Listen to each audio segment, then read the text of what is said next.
Olá e bem-vindos! FPS, MOBA, RPG. Se alguma vez se sentiram um pouco perdidos nesta sopa de letras, então estão no sítio certo.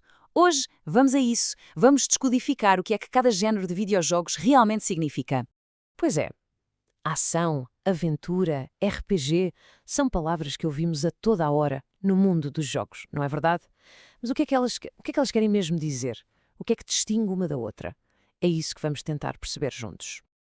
Ok, mas antes de mergulharmos nos géneros, vamos só estabelecer as bases. O que é, afinal, um jogo eletrónico? Bem, a definição formal é esta: um sistema onde os jogadores se metem num conflito artificial com regras e que acaba com o resultado que se pode medir.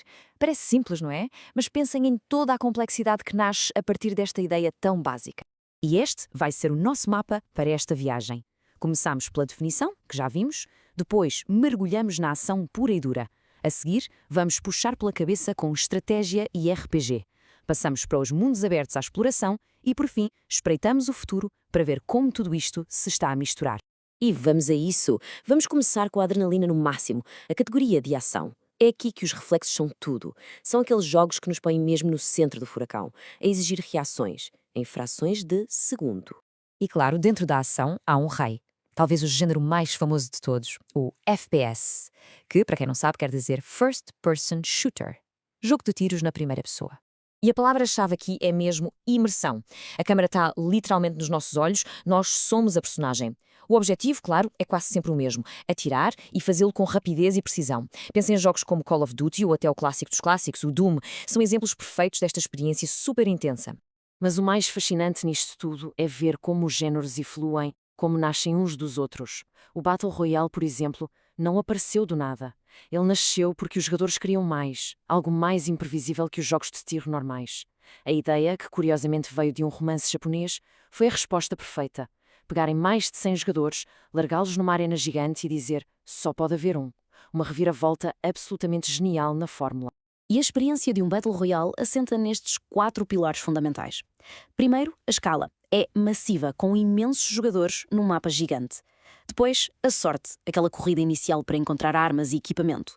E, finalmente, o elemento que cria toda aquela tensão brutal, a zona de jogo, que vai encolhendo e que nos força a ir de encontro aos outros. É esta combinação explosiva que torna gigantes como o Fortnite ou o PUBG tão viciantes. Ok, vamos acalmar um bocadinho a adrenalina. Deixamos os reflexos de lado por um momento e passamos por os jogos que nos desafiam a mente.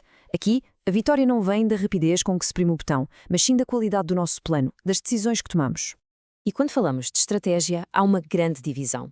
De um lado, temos a estratégia em tempo real, ou RTS. Aqui está tudo a acontecer ao mesmo tempo, é o caos controlado, e exige que se pense muito, muito rápido. Do outro lado, temos a estratégia por turnos, ou TBS. E aqui, a melhor analogia é mesmo o xadrez. Cada um tem a sua vez, dá para pensar, planear com calma, sem a pressão do relógio.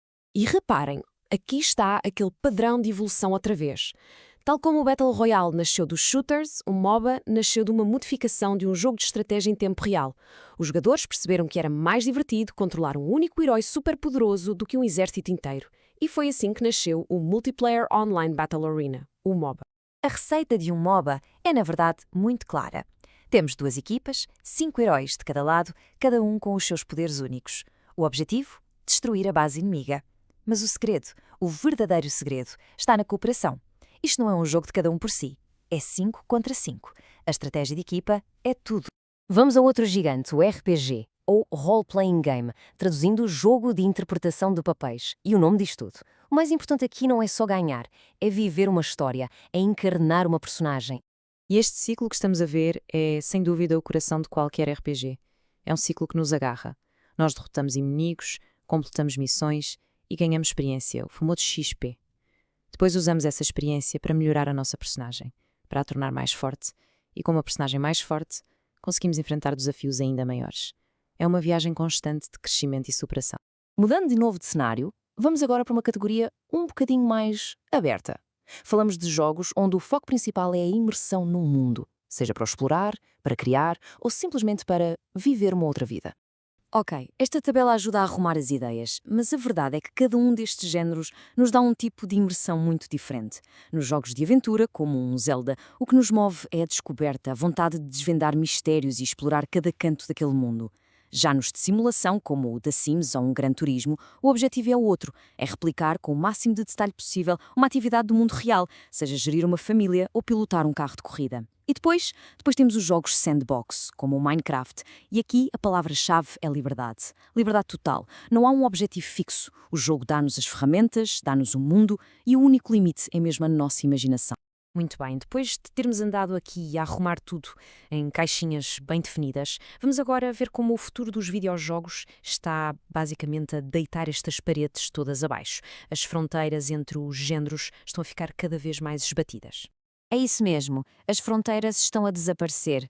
Quer dizer, estas categorias todas que vimos são úteis, claro, ajudam-nos a orientar, mas a verdade é que, hoje em dia, cada vez mais jogos se recusam a pertencer a uma só gaveta. E aqui temos exemplos perfeitos disto. Peguem num RPG de ação, um RPG. O que é? É a progressão viciante de um RPG misturada com o combate rápido e direto de um jogo de ação. E uma ação-aventura. Combina a adrenalina da ação com a exploração e os quebra-cabeças. E talvez o exemplo mais moderno, o Hero Shooter. Pega na câmara na primeira pessoa de um FPS e junta-lhe os heróis com habilidades únicas que vêm diretamente dos MOBAs. É uma mistura constante. E só para termos uma ideia da dimensão de que estamos a falar, olhem para este número. 1.000 milhões. Não é o total de todos os jogos, não. É o número de downloads de um único jogo, o PUBG Mobile. Isto dá-nos a noção do impacto cultural e do alcance verdadeiramente global que estes géneros conseguiram atingir. E esta citação resume na perfeição para onde é que o comboio está a andar. Os criadores de jogos já não pensam em fazer um FPS ou fazer um RPG. Eles pensam em criar experiências. E para isso, vão buscar as melhores ferramentas a cada um destes géneros que estivemos a ver. E isto deixa-nos com uma pergunta no ar, não é? Nós vimos como os géneros nascem uns dos outros, como as ideias se misturam e evoluem. Agora, com as ferramentas incríveis que temos hoje, como a inteligência artificial generativa, que tipo de experiências de jogo, que tipo de género completamente novo poderá estar mesmo aí ao virar da esquina? O futuro, sem dúvida, promete ser muito, muito criativo.